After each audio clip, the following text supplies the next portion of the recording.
Good evening, friends. We continue with our series on self-transformation. These sessions are all about transforming the body, the mind, and the soul.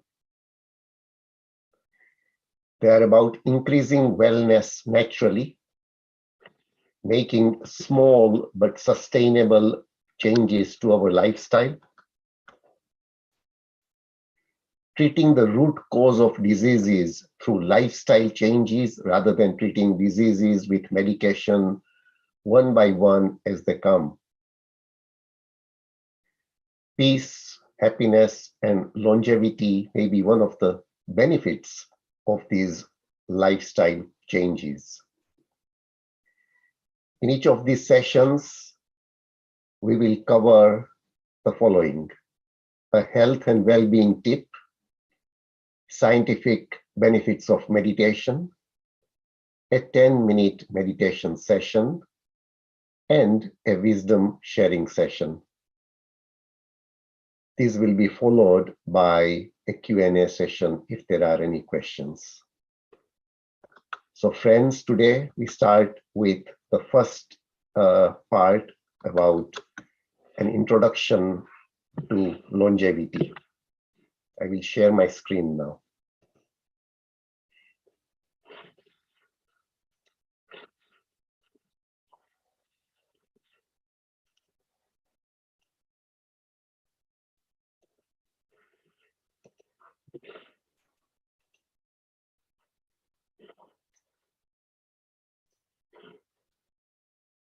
So the first question we need to ask ourselves is, what would you like?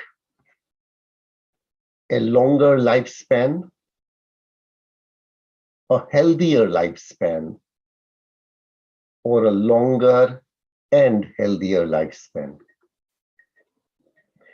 If we are looking just for a longer lifespan, will it mean that we will have more sick years where we will be in bed, maybe with Alzheimer's?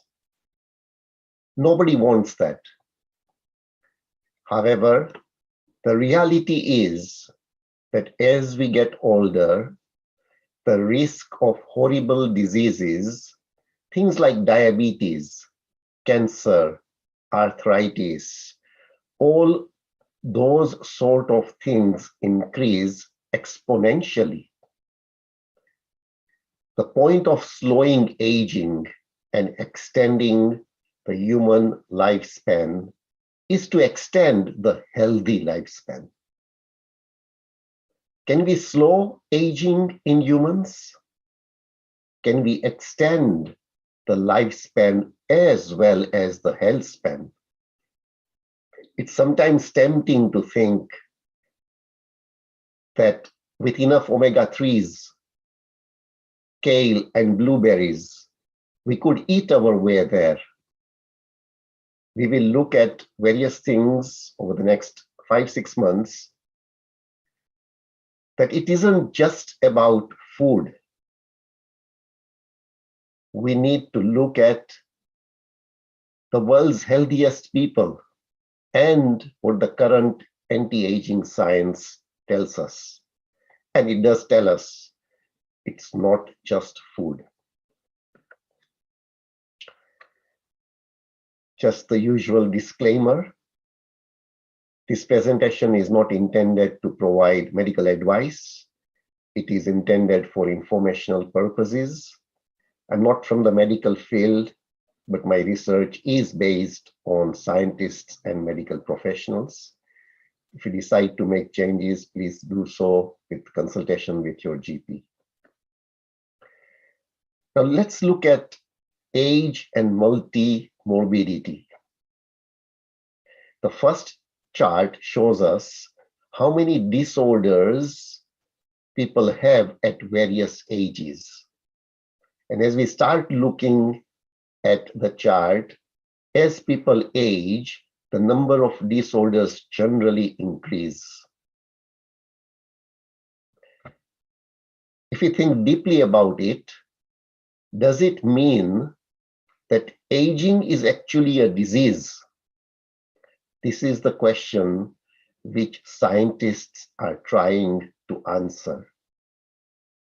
And they want to help us treat the root cause of all diseases, which actually is aging. If you look at the chart, the shocking thing is some people just who are in their 20s, late 20s, could have more than 8 disorders that they are treating.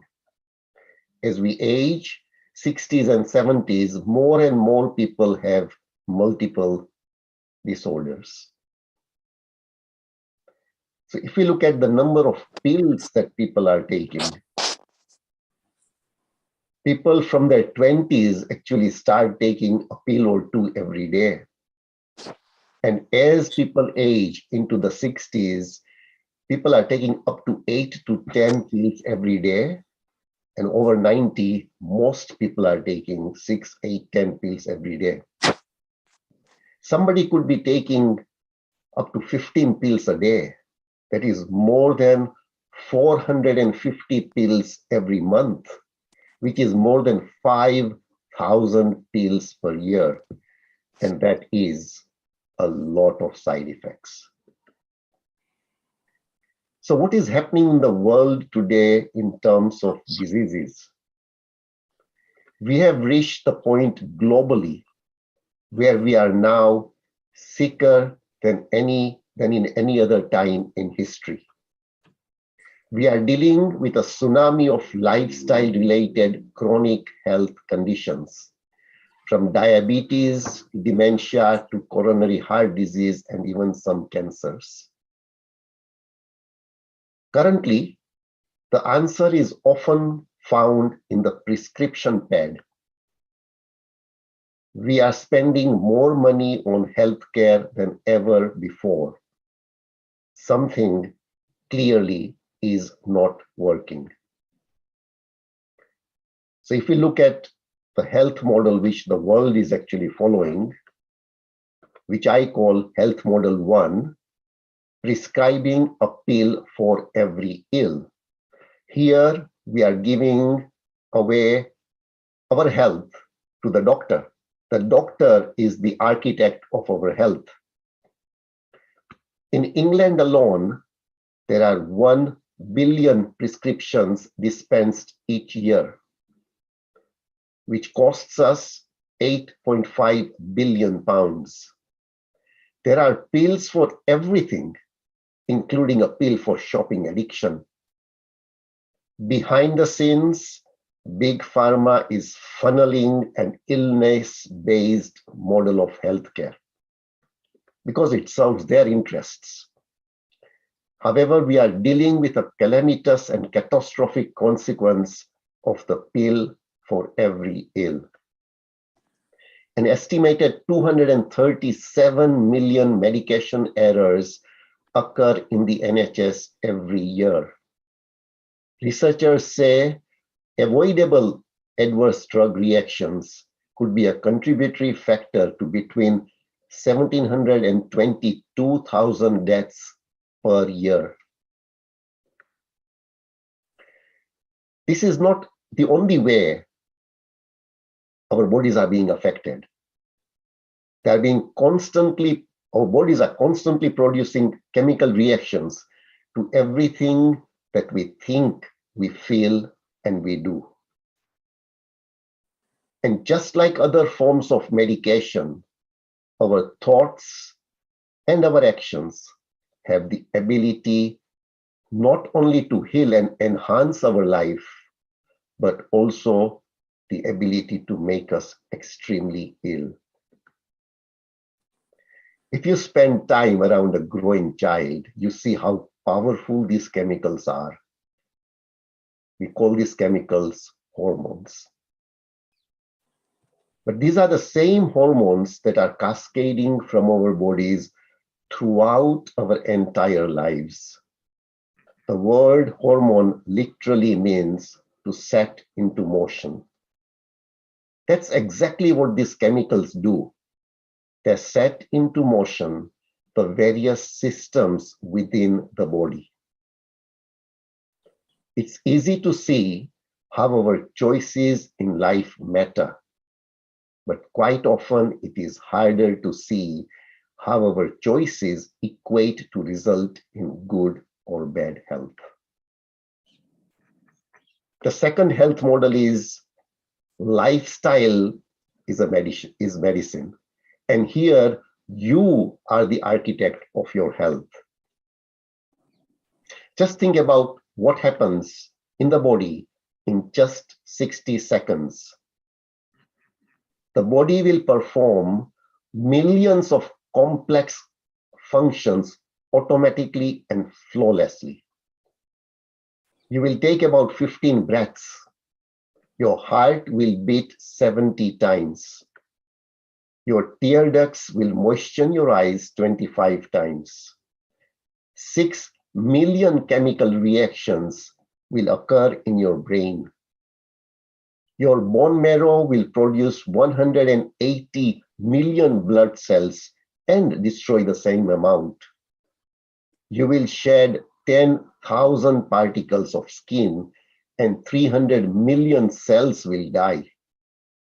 Over your lifetime, your body will work countless mini miracles to keep you breathing, moving, thinking, and living. That is really what is important. The human body is one of the most extraordinary healing and regenerating systems that nature has ever produced. The question is, why is it difficult for people to take responsibility for their own health? We are more focused in taking care of our physical possessions, like smartphones and our cars, than we are of ourselves, our physical and mental well-being. It is said that 80% of all chronic illnesses are lifestyle related. This simply means that it could be prevented with simple and cheap lifestyle strategies. These strategies aren't complicated. In fact, it's the small, actionable steps that often produce the best results.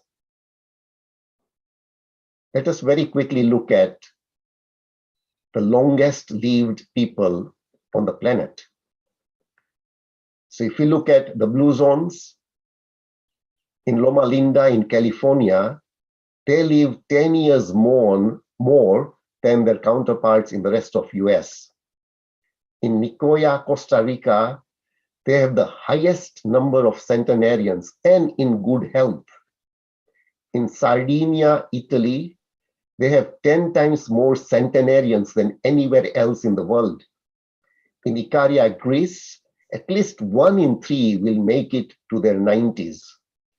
And in Okinawa, Japan, there are 5 times more centenarians than the rest of the world. So what are they doing which makes them live healthier and longer? So a few examples. This is Dr. Ellsworth Wareham, a 104-year-old doctor. No cancer, no dementia, no heart disease. He used to perform 20 open heart surgeries every month at the age of 100. He was one of the earliest practitioners of open heart surgery. He died at the age of 104. Then let's look at Marge Detton, 104 years old. At 104 years, she starts the day by lifting weights. She rides her bicycle.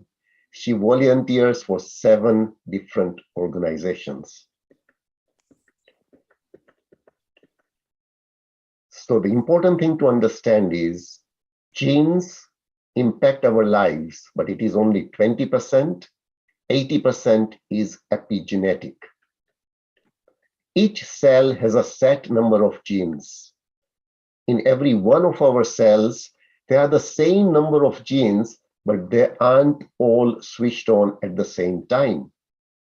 They need to be kept on and off and tell what type of cell is in the liver and what type of cell is in the brain. So David Sinclair, one of the world's leading biologists and researchers in anti-aging science, started off with the question, why do yeast cells grow old? And they found out that one of the reasons is that their genes start to switch on as they get older. After about a week, all the genes have come on and they die. And this led to the discovery of a longevity gene called SIR2. SIR2 stands for Silent Information Regulator 2. They discovered that there are 7 of these longevity genes in our bodies, which we call sirtuins. They seem to protect our body against the diseases of aging. The new idea about aging is, as we get older, the genes are switched on and off in the wrong way. And what's the problem? The problem is that during aging, chemicals come in and stick to the histones. The histones is the part where the DNA is packaged, and turn the genes on. It is this, what we call epigenetic change, and that actually is reversible. So how can we reverse this? These sirtuins actually make proteins. And what do the sirtuin proteins do? They clip off these chemical groups. And now the gene that was in an old person goes off again. And that's what these sirtuins are doing in our bodies right now. How are they stimulated? They're actually stimulated naturally when we don't eat and when we exercise. However, if we eat a large pizza, we will shut down these sirtuins. Why does it work? It isn't that your body flows more when you're hungry. Your blood flows more when you're hungry, or it is just healthy for the body. It's actually that your longevity genes get turned on by these things. What does the body sense? The body senses adversity and wants to fight back. The body thinks we might die next week without food, or we are running away from lions. This is called survival mode, and this turns the longevity gene on. Currently, where are we in the world? We spend all our lives in trying to reduce adversity, being comfortable. We don't want to be hungry or don't want to be puffed. No wonder we are getting sicker and sicker. We are living in a world of convenience, and it's the worst thing we could do for our bodies in terms of longevity. We'll cover telomeres and telomere length in a next session. Just some thoughts to leave with you. The human body is one of the most extraordinary healing and regenerating systems that nature has ever produced. Survival mode turns longevity gene on. Your DNA is not in your destiny, your lifestyle is. You have more control over your own aging than you imagine. So thank you. We will now go on to the next part of our today's session, and we will look at the scientific benefits of meditation.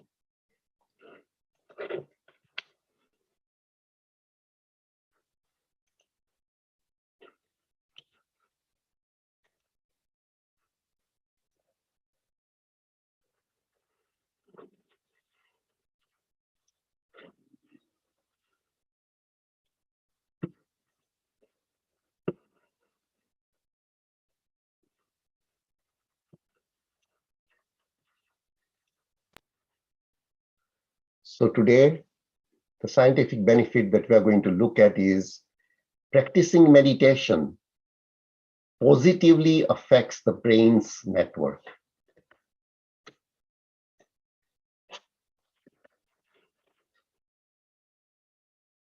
Just repeating the disclaimer.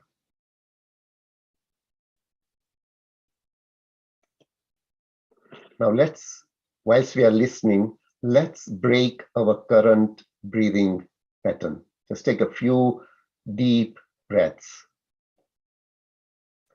When we break the breathing pattern, those spying 175 neurons in the preboard C in our brainstem inform our brain's control center that something has changed.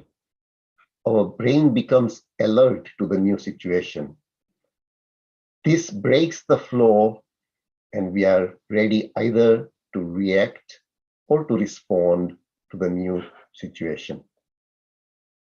Let's continue taking a few breaths, deep breaths, slowly.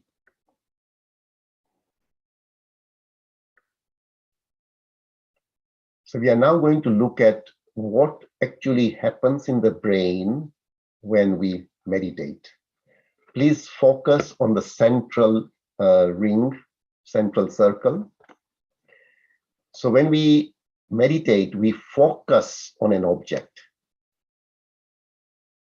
Then what happens is the mind wanders. Then we realize that the mind is wandering, and then we sort of let go of the mind and we return to our object. So the inner circle outlines the phenomenological layer, presenting the typical sequence clockwise that a meditator will go through. The middle circle relates the attentional processes that lie underneath. So when we are trying to focus on the subject, the process that's taking place is sustaining. When the mind wanders, it's distraction. When we recognize that the mind is wandering, it's monitoring. When we let go, it's disengaging. And when we return to the object, it's shifting back into sustaining. The different models, the networks in the brain associated with this processes are alerting, the default mode, salience, executive, and orienting. So when we are actually meditating, all the brain's networks are utilized, and we become more alert, and it benefits us tremendously. So what is meditation, friends? Meditation is focusing on a singular point, and that positively affects all the brain's networks. Meditation is to be in the present, to be in the here and now, is focusing on a singular point. What does meditation do? Meditation positively affects the brain's networks. It enhances positivity during pregnancy. It increases the quality of our sleep. It creates alternate circulatory pathways and new blood vessels. It achieves the 4-step breathing to live longer and healthier. It trains the 175 neurons in the preboard C to adopt the watch and wait policy. It teaches us to respond and not to react. It controls the release of hormones. So meditation, again, is not a religious practice. It is all about seizing the moment. It is all about you. It is about you to be in the here and now. No past impressions, no future anxieties, just the present, because we live only in the present. The past has gone, the future arrives only as the present. We have 1,440 minutes every day. All we need to do is spare 10 minutes to be in tune with ourselves, anywhere, anytime. We will now practice meditation for 10 minutes. Please sit in a comfortable position. If possible, close your eyes, interlock your fingers, focus your mind at your nostrils, focus it on the breath. Keep observing your breaths coming in and going out. If the mind wanders somewhere, please bring it back. Just breathe naturally. Your breathing will automatically slow down. Keep observing your breaths. I will start the music.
Friends, slowly bring back your awareness to the body and the surroundings, and place your fingers on your eyes for a few seconds.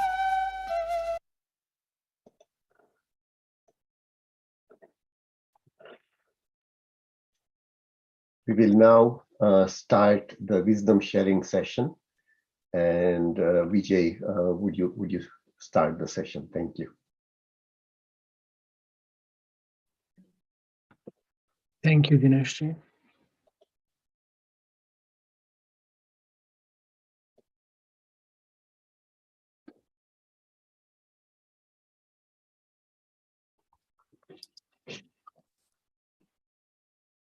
There is a question in the chat, and the question is, while meditating, should I focus on the music or on breath? Go on. Why don't you just... I will start with the same question and answer for today's wisdom sharing. Now, someone would say they concentrate on your breath, and someone would say that concentrate on the notes of music. So what is right and what is wrong? And before that, also there is an observation by the Dharmendra that when mind was wandering, he thought that it was a bad thing. We always live in taboos and trophies. So wherever and whenever you go, anywhere, what happens that they ask us to change our ways and change our beliefs and even change the model of worshipping. And also they ask us to even change the God. If you go to Islam, then they will tell you that only believe in Allah and no one else. If you go to Jewish synagogue or Christianity, they will say just believe in Jehovah. They ask us to change the Godheads. They ask us to change the beliefs, to not believe in reincarnation or believe in reincarnation. Do not do this or do not do that. So wherever we go, they ask us to change. They want us to take the different path. They ask us to divert our journey in a particular way. And this is the biggest problem. Because they miss the one point, a very important point. In Sanskrit, there is a saying that munde matiri bhinna. We can say that every skull has different skills. We all have different mindset. We think differently. We analyze differently. Our likings and dislikings are different. Someone would like to concentrate on the central sound of music to meditate. And someone would prefer to observe her or his breaths.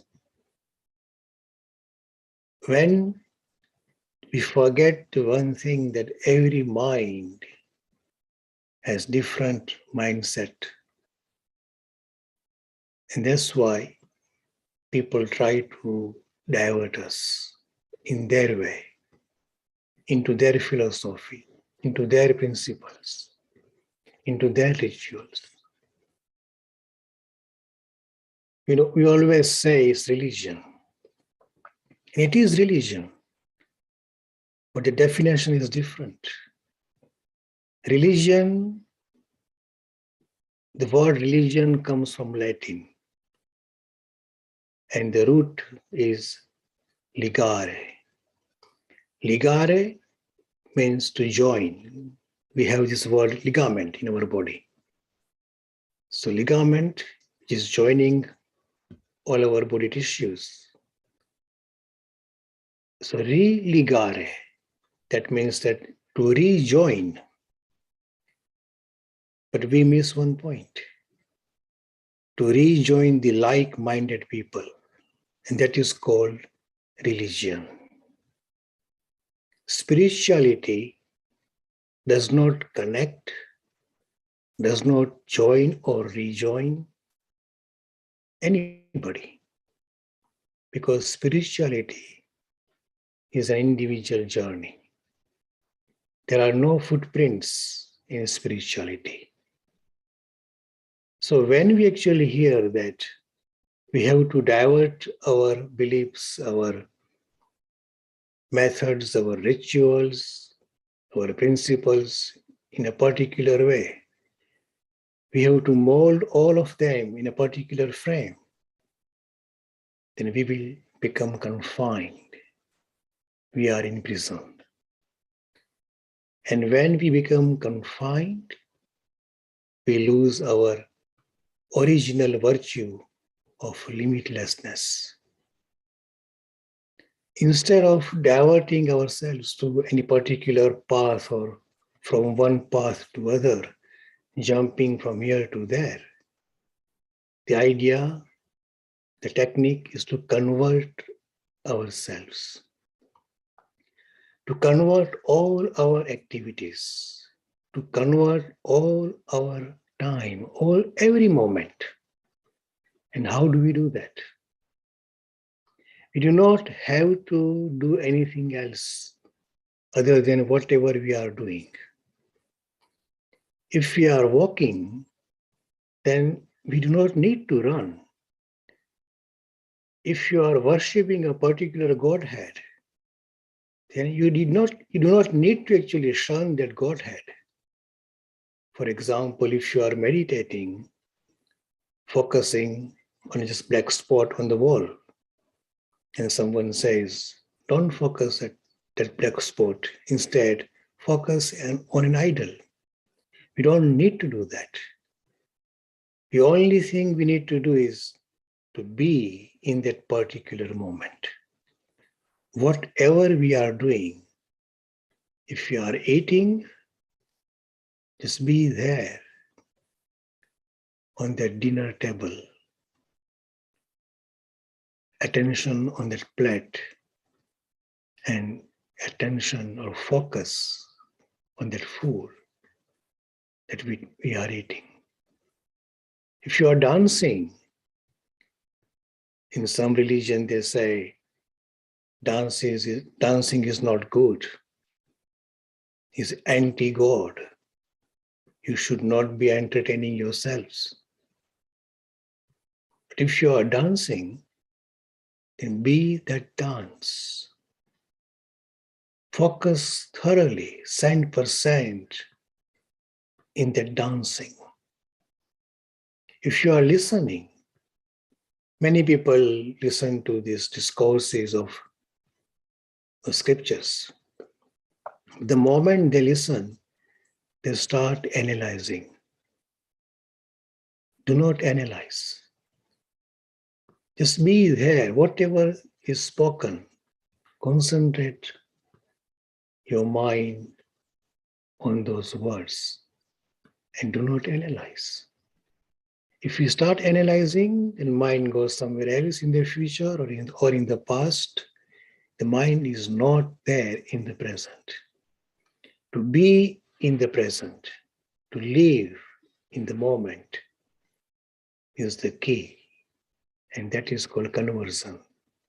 We have to convert all our activities into meditation, and that can be achieved by focusing on that particular moment, by focusing on that particular activity, on that action, to be there, to be in here and to be in now is called meditation, and that is spirituality. Spirituality is nothing other than to live in the present. Because when we live in the present, our mind stops. Mind is motion. When we live in the present, our mind stops. And when mind stops, we realize our true self, what we are or who we are. And that is why all these so-called religions, they do not like people to go within. Even Buddha said, go within. Be your own lamp or be your own light. Atma Dipo Bhava. But irony is that the person who said that be your own light, Buddha's statues in the world, the highest number of statues of Buddha in the world. The person who criticized the idols, the person who said that you should not be actually focusing on any idol because you are your own idol or ideal or your light. But that's the human mind. We always like to be dependent on somebody else, on something else. We try to actually look somewhere else. The idea is to convert all our actions into meditation by staying in the present, by concentrating in the present. So this was today's wisdom sharing. If anybody has any question or if anyone wants to add something into this wisdom, please do so by unmuting yourself. Thank you.